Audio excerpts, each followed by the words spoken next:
Se você chegou aqui no horário, que quando começamos o culto, com nossa primeira intervenção no Ajustando Foco, eu citei que nos próximos domingos vamos usar esse momento de mensagens para abordar o tema da mordomia cristã. Nós encerramos um primeiro trimestre, e isso vai ser inclusive apresentado em assembleia, e os nossos resultados como igreja, na nossa saúde financeira, não têm sido bons, muito pelo contrário. Nossa saúde financeira, ela está no pronto-socorro, é o que nós podemos dizer. Não está assim num estado gravíssimo, mas está exigindo cuidados, e não é de hoje, na verdade. O ano passado já também víamos uma diminuição nas receitas da igreja, apesar das nossas tentativas de investir e de abençoar e fazer coisas para o reino, mas a gente começou a perceber uma queda no número das contribuições da igreja. E eu que frequento as quartas terapêuticas, e a gente aprende ali no caminho da restauração, que a primeira coisa que a gente faz quando nós estamos vivendo um momento difícil é reconhecer a nossa impotência. Então, o fato é que estamos aqui reconhecendo que temos uma questão que hoje não temos ali o controle sobre ela, mas que nós precisamos de buscar entender. Então, se na quarta terapêutica a gente aprende que o primeiro passo é reconhecer que não podemos, o segundo passo é buscar quem pode. E nós sabemos que quem pode é o Senhor, Ele é o dono do ouro e da prata, e nós podemos recorrer a Ele, orando, mas também pedindo sabedoria, pedindo discernimento, para que nós, como servos, mordomos, administradores, gestores dos recursos, e aqui eu falo como igreja, no sentido coletivo, possamos entender juntos e aprendermos juntos. E hoje eu quero introduzir esse tema, não vou esgotá-lo hoje, na verdade, a minha intenção hoje é introduzir essa reflexão, para que a gente possa pensar juntos, orar juntos e entender o que pode ser feito, o que não é para se fazer, e que a gente possa, de alguma maneira, começar a ter um entendimento maior. Assim como a gente brinca, falando sobre os refrigerantes, que a gente precisa falar que o óbvio precisa ser dito, talvez a gente também precise dizer coisas que a gente imagina que é sabido, mas que é preciso ser repetido, ser revalidado, confirmado e repetido mais vezes, para que tudo se tenha um consenso e até mesmo se entenda o que aquilo a gente está esperando e quais são as expectativas. Mas hoje eu quero começar com essa pergunta: o que perdemos pelo caminho? Mas o que nós perdemos? E para saber o que nós perdemos, vamos abrir nossas Bíblias no livro de Atos, capítulo 4. Atos, capítulo 4, nós tivemos a oportunidade de, no mês de fevereiro, trabalhar o texto de Atos, de ler o livro de Atos, e foi para mim um momento bem importante, onde a gente pôde ver a igreja de Jesus ali, no seu começo, ao movimento dos primeiros cristãos, e foi para mim muito desafiador. E nesse momento que quero também falar de mordomia, eu também senti no coração que precisava revisitar novamente esses textos. E o texto que eu quero destacar, ele se encontra no capítulo 4 do livro de Atos dos Apóstolos, a partir do verso 32. Diz assim: da multidão dos que creram, vou ler de novo. Da multidão dos que creram, uma era a mente e o coração. Ninguém considerava unicamente sua coisa alguma que possuísse, mas compartilhavam tudo o que tinham. Com grande poder, os apóstolos continuavam a testemunhar da ressurreição do Senhor Jesus, e grandiosa graça estava sobre todos eles. Não havia pessoas necessitadas sobre eles, pois os que possuíam terras ou casas as vendiam, traziam o dinheiro da venda e o colocavam aos pés dos apóstolos, que os distribuíam segundo as necessidades de cada um. Senhor, dá-nos iluminação do Teu Espírito Santo, entendimento, para podermos, ó Pai, entender aquilo que o Senhor quer nos ensinar, não só neste domingo, mas nas próximas semanas, que como igreja queremos ser, Senhor, uma igreja viva, uma igreja acolhedora, discipuladora e missional, e sei, Senhor, que o Senhor tem planos para nós como comunidade, como igreja de Jesus, e que o Senhor fale aos nossos corações nesta manhã. Essa é a nossa oração. Amém.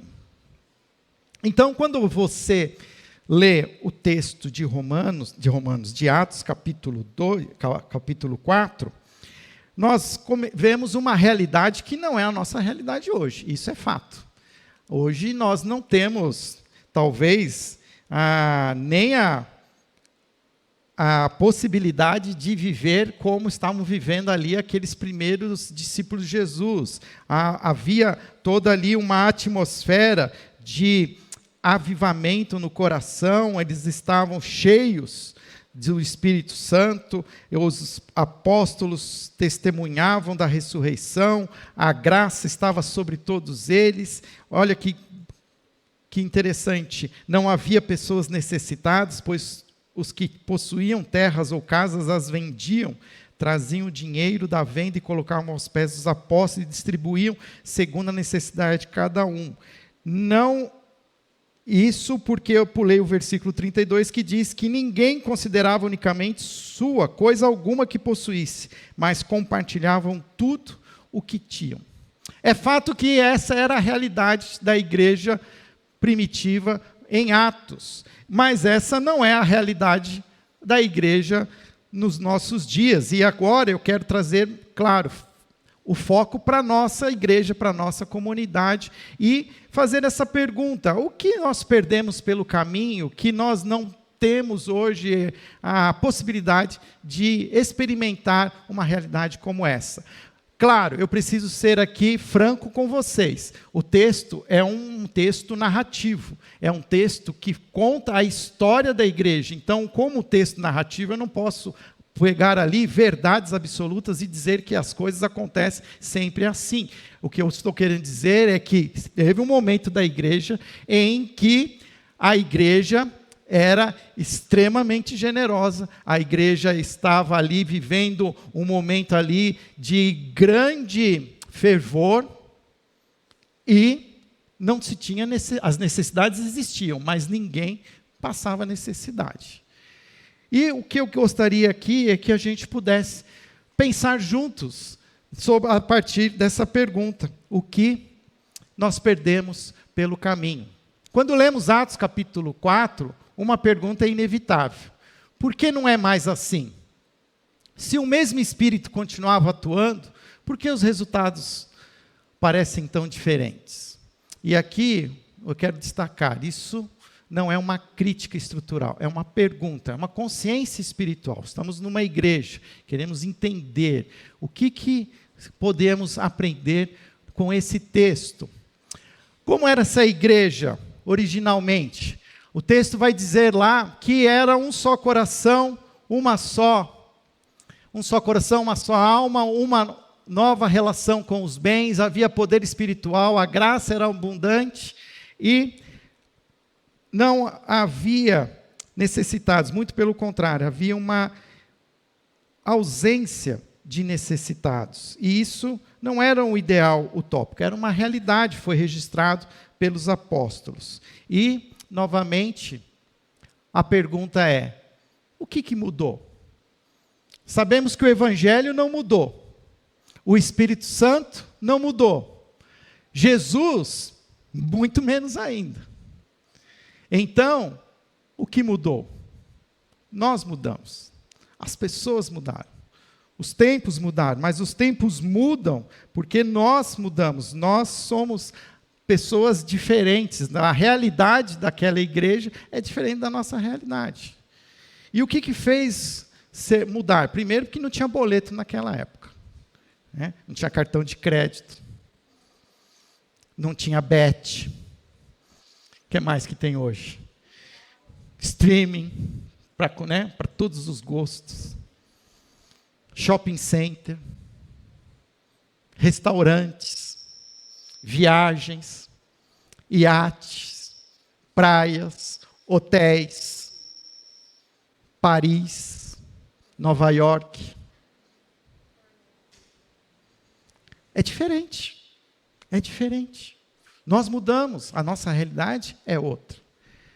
Mas isso justifica? Não justifica.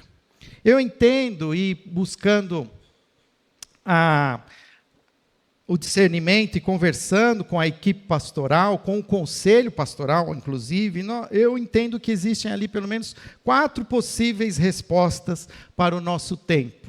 Uma primeira resposta entre essas 4 é que nós vivemos uma era de individualismo. Hoje, o que rege é a minha vida, é as minhas escolhas, é os meus planos. E isso não é de hoje, isso já vem acontecendo desde o final do século passado, se intensifica no início do nosso século, mas nós temos uma cultura individualista, personalizada. Nós queremos ser diferentes, nós queremos ter as coisas do nosso jeito, com os nossos gostos, nós customizamos as nossas roupas, nós personalizamos as nossos bens, porque nós queremos que eles sejam únicos, sejam também focados nas nossas vidas. Mas o resultado disso é que a gente privatiza a fé. E quando a gente privatiza a fé, nós enfraquecemos a comunidade. Uma fé privatizada enfraquece a comunidade. Qual é o contraste que nós vemos em Atos? Ninguém considerava exclusivamente sua nenhuma das coisas. A ideia do coletivo, do nós. Você já parou para pensar que até as canções que nós cantamos hoje, a maioria delas, ela é focada na primeira pessoa do singular? Quando no passado, a maioria das canções, dos hinos, era na primeira pessoa do plural, era nós. Hoje nós cantamos eu. Senhor Deus, vem me ajudar, cuida de mim. E a gente antigamente falava mais sobre a ideia do coletivo, da comunidade. E isso é um sinal do nosso tempo, isso é fato. Há um teólogo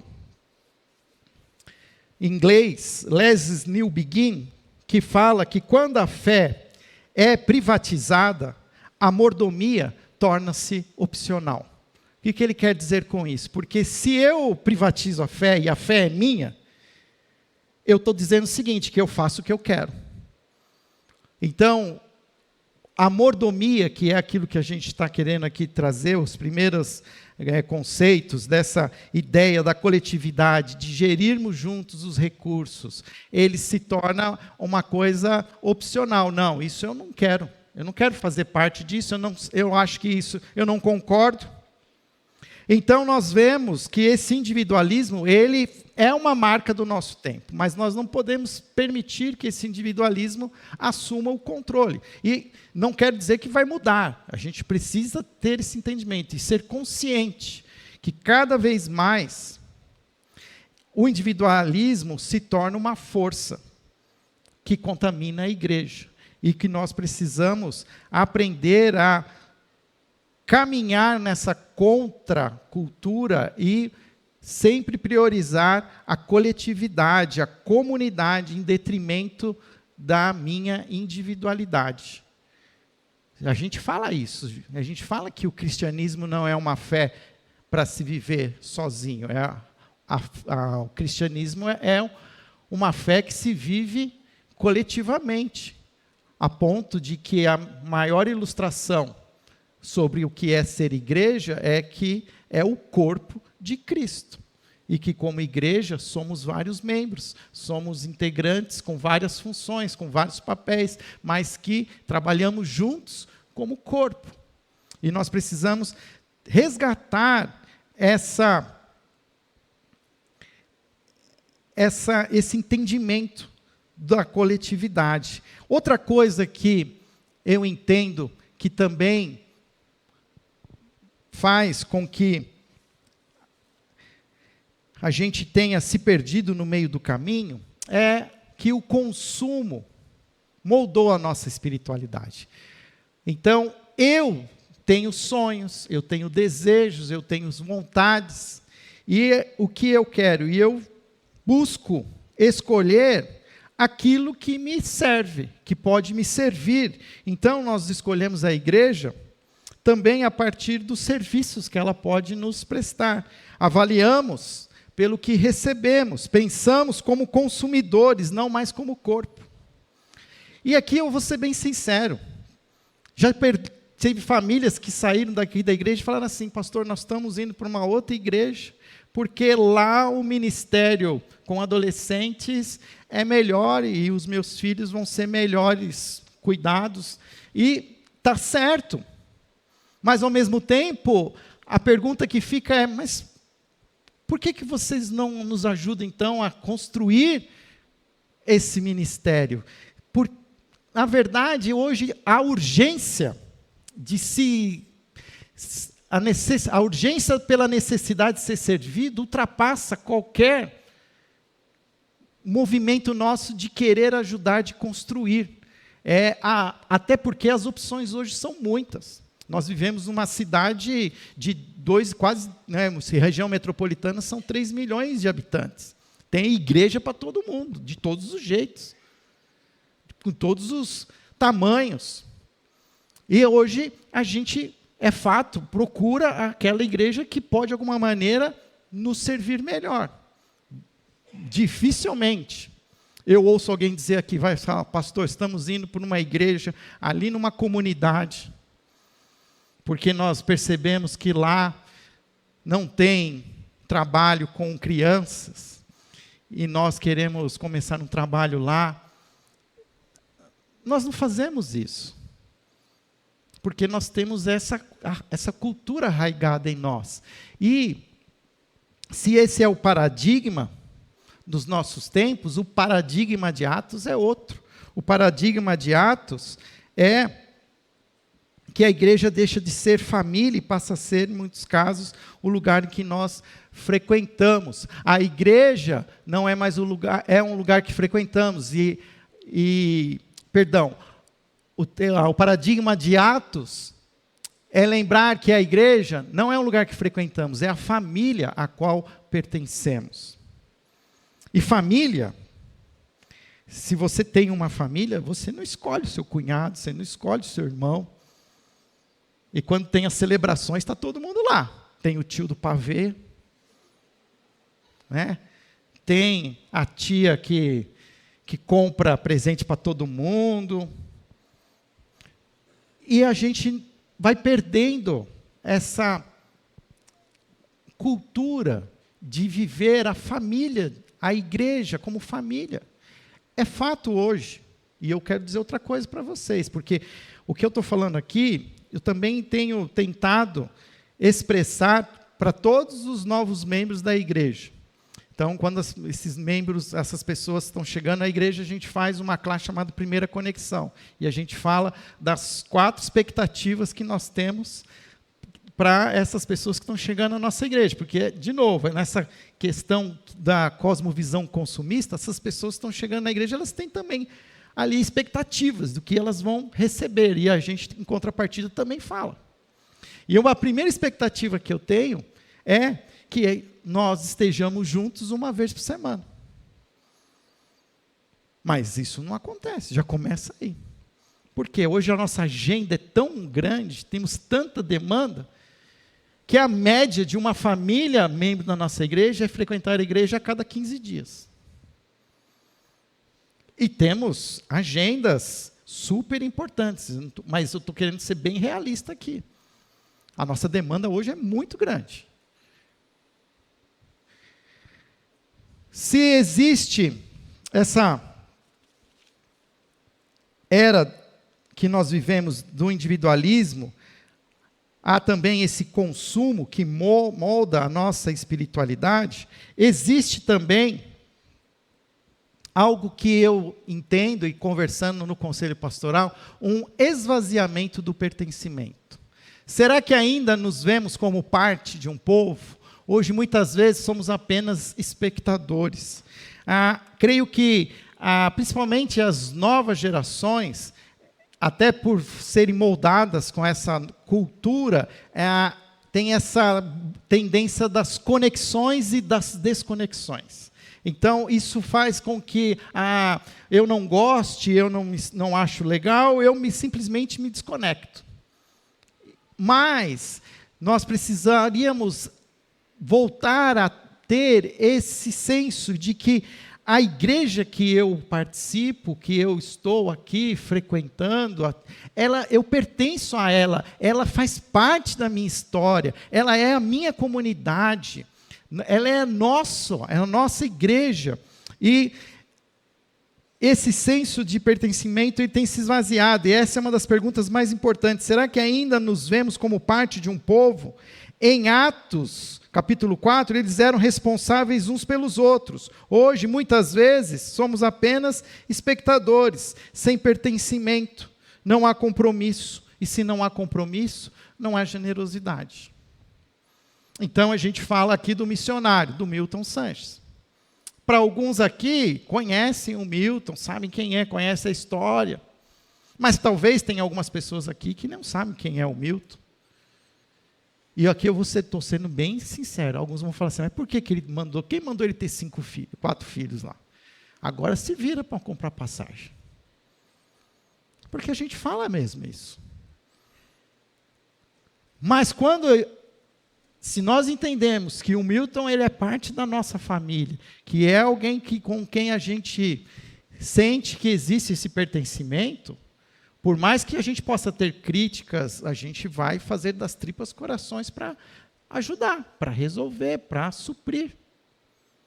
Mas dentro de um contexto que a gente vive hoje, a gente fala assim, alguém vai ajudar, alguém vai fazer alguma coisa. E nós precisamos voltar a resgatar esse senso de compromisso, porque sem compromisso não há generosidade. E por último, também quero enfatizar uma quarta razão, que eu creio também ser algo que a gente precisava resgatar, é que nós perdemos essa perspectiva da eternidade. Por mais que a gente viva um mundo cheio de luta, de guerras, de doenças, de pandemia, as nossas cabeças nossas mentes estão sempre mais voltadas para um futuro aqui do que na eternidade. A gente sempre está pensando em investir os nossos recursos para o futuro, e não está errado. Mas falta incluir nessa perspectiva do futuro que a nossa vida, ela é uma vida eterna, ela continua na eternidade. E o próprio Cristo diz, não acumulem riquezas na terra, onde a prata, onde a traça e a ferrugem corrói, mas acumulem tesouros nos céus. E a gente perde essa expectativa de que Jesus vai voltar. A gente acabou de celebrar a Páscoa. E uma das grandes reflexões que a Páscoa nos traz é exatamente esse entendimento de que a história ainda não acabou. A história ainda está continuando e ela vai ter o seu final com a volta de Cristo. E que nós precisamos nos preparar. E o que eu vejo hoje é que nós estamos nos preparando para um futuro, para uma aposentadoria. De novo, não está errado. Mas não é só isso. Falta a igreja primitiva tinha essa consciência que Cristo podia voltar a qualquer momento. E quando a gente tem essa perspectiva de que Cristo volta a qualquer momento, as nossas prioridades mudam. Os nossos recursos tem outro objetivo. Nós tomamos decisões diferentes. E a pergunta hoje é: a volta de Cristo ainda influencia a nossa forma de viver? Ou vivemos como se tudo fosse permanente? Qual que é a raiz do problema?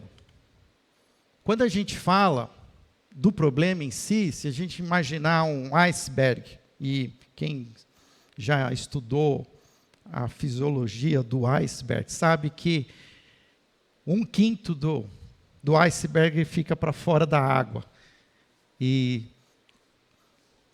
a maior parte dele está debaixo da água. E quando a gente fala da questão de recursos de mordomia, nós estamos falando de uma parte visível, que é um sintoma visível, a falta da generosidade, uma igreja vista como prestação de serviço, onde não se percebe a igreja como parte sua, a sua comunidade. E isso tem por trás, debaixo d'água, uma cultura, como a gente já citou, de individualismo, uma cultura de consumismo, de perda de pertencimento, uma visão temporal limitada. Mas existem coisas ainda mais profundas, mais profundas. E a raiz mais profunda é um problema estritamente espiritual. Atos 4 não mostra apenas um povo disciplinado, mas um povo profundamente impactado pelo Evangelho. Um povo convertido a Jesus, convertido à sua igreja. Hoje a gente nem fala muito mais sobre conversão. Mas o fato é que nós precisamos nos converter de novo, nós precisamos nos despertar espiritualmente, ter um avivamento espiritual que confronte a nossa própria carnalidade. E como é que a gente recupera? Como é que a gente pode recuperar esse avivamento, essa despertar espiritual? O Atos,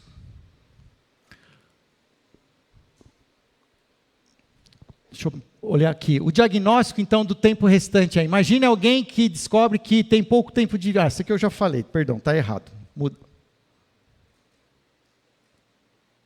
Aqui, o que somos chamados a recuperar? Então, a nossa identidade é essa identidade de consumidor, que somos os donos e que os nossos planos são para o nosso futuro aqui, para os nossos filhos e para as próximas gerações. Mas nós precisamos recuperar alguns conceitos chaves de identidade, a questão da família, que nós somos responsáveis uns pelos outros.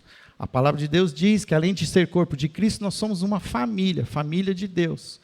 O que está sofrendo, todos nós devemos estar sofrendo. Se um está se alegrando, todos nós devemos estar nos alegrando. E outra coisa, nós não somos donos dos recursos, nós somos mordomos, administramos os recursos do reino. Os recursos não são nossos, mas é-nos dado a responsabilidade de administrá-los, para que isso tenha um foco eterno, um foco espiritual, ou seja, que os nossos tesouros sejam acumulados nos céus. E isso é algo que a gente precisa buscar e aprender em Cristo, no seu Evangelho, com as Escrituras. E aonde, agora a pergunta que eu quero fazer é, olhando para você, onde a cultura moldou a sua fé? Você se vê exclusivamente para si ou como parte integrada no corpo? Você se relaciona com a igreja como uma família ou como um serviço? Os seus recursos refletem o reino ou apenas sua segurança pessoal? A volta de Cristo influencia as suas decisões hoje? São perguntas que cada um de nós precisa fazer. Perguntas que passam, inclusive, a primeira igreja batista de Campinas é a sua comunidade? É a igreja a qual você se sente parte? Que você quer aqui servir e ser servido? Você, como é que está a sua vida financeira? A sua vida financeira reflete a sua fé. Você está sempre no cheque especial, sempre jogando no cartão de crédito. Alguma coisa está errada. Hoje a demanda e a pressão pelo consumo é muito grande. Mas a gente precisa trazer o Evangelho, a palavra de Deus, para o nosso bolso. Literalmente, a gente precisa converter os nossos bolsos. E eu sei que é muito difícil. O assédio é muito alto. E a gente acaba se comprometendo com muita coisa. E aí o que a gente faz? A gente busca mais recursos para suprir as nossas necessidades, mas nós precisamos resgatar a simplicidade, se desprender de certos luxos e viver uma vida mais simples, para que tenhamos recursos, para que possam ser usados no ministério, para o reino.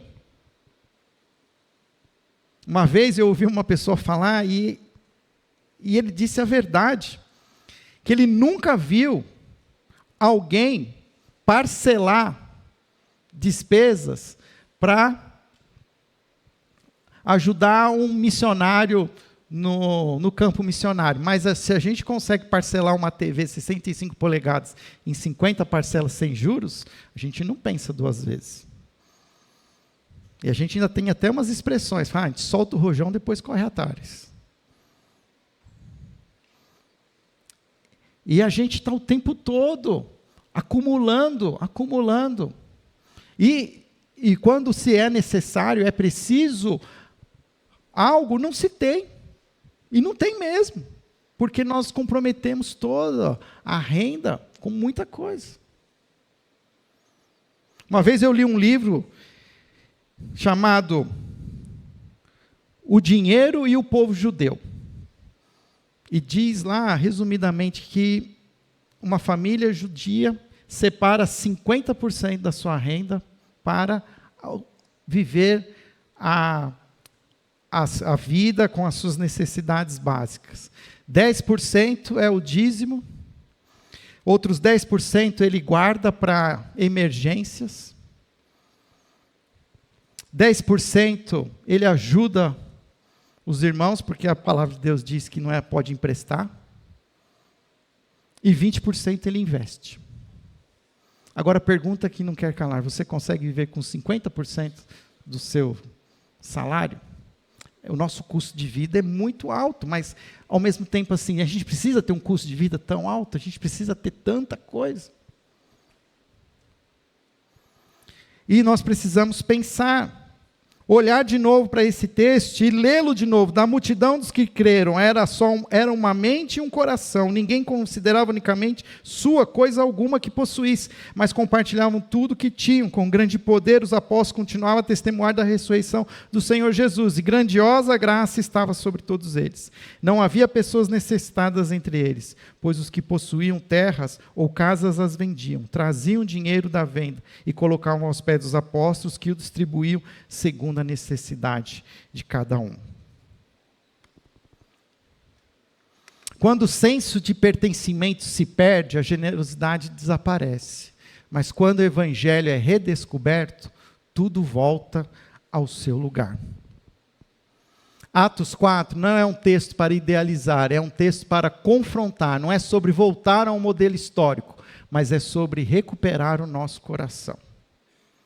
E é fato que nosso coração está muito distante desta realidade, a começar de mim. E que nós podemos nos aplicar a em disciplinas espirituais que vão nos ajudar a sermos os mordomos que Deus deseja que sejamos. E eu quero fazer aqui um apelo a você, para que a gente busque o nosso próprio coração, a nossa própria realidade. O que estamos fazendo, o que não estamos fazendo, o que estamos comprando, o que estamos investindo, estamos ajudando generosamente, o que estamos fazendo com os nossos recursos.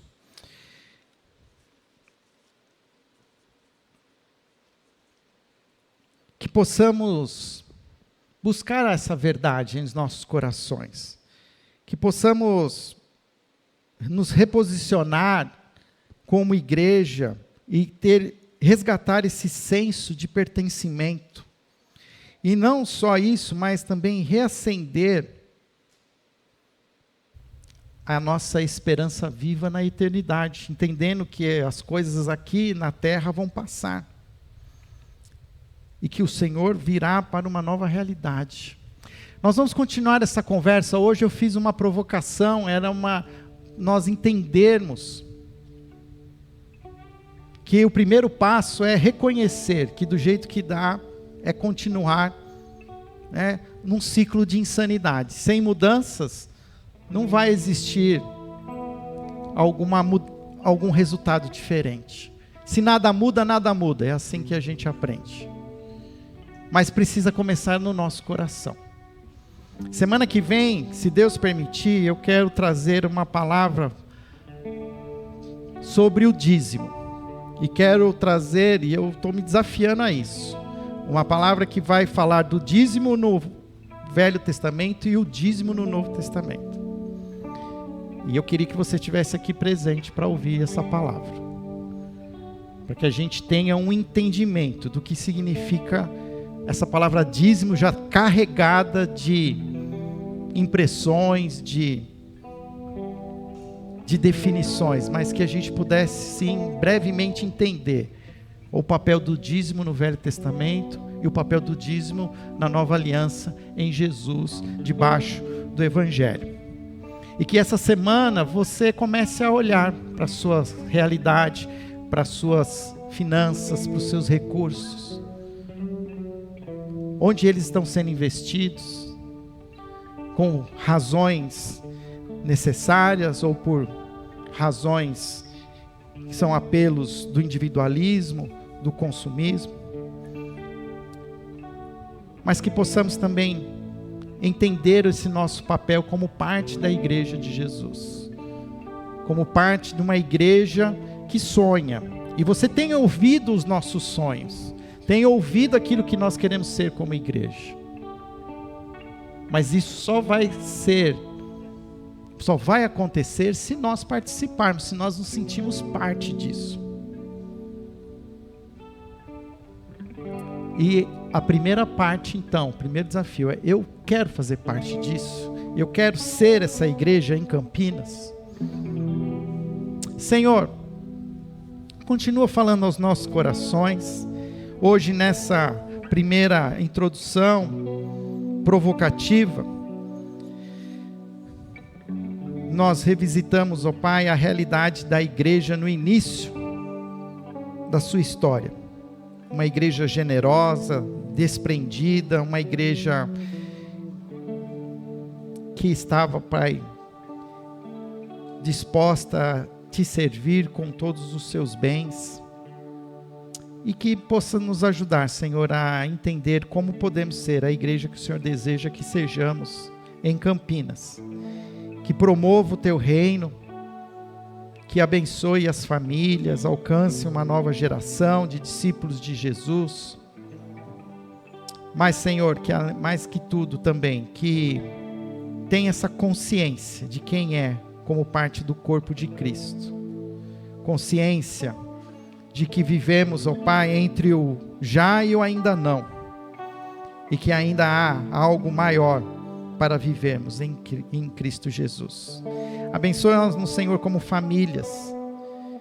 Dá-nos, Senhor, disciplina, sabedoria e discernimento para rever as nossas prioridades. Em nome de Jesus. Amém.